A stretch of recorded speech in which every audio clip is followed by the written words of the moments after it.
അസ്സലാമു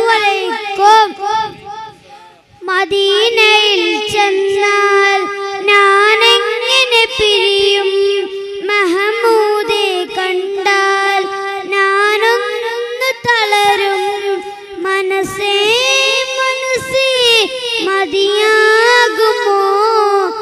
നബിയോരെ മടിയിൽ തല ചായ്ക്കുമോ? കണ്ണേ കണ്ണേ കൊതി തീരുമോ? കനിവോരെ മണ്ണിൽ നീ വീഴുമോ? പുറം തിരിഞ്ഞിട്ട് നടന്നകലുവാൻ കഴിയുമോ? നബിയേ മുഖം തിരിച്ചിട്ട് വിട പറയുവാൻ കഴിയുമോ? നബിയേ മദീന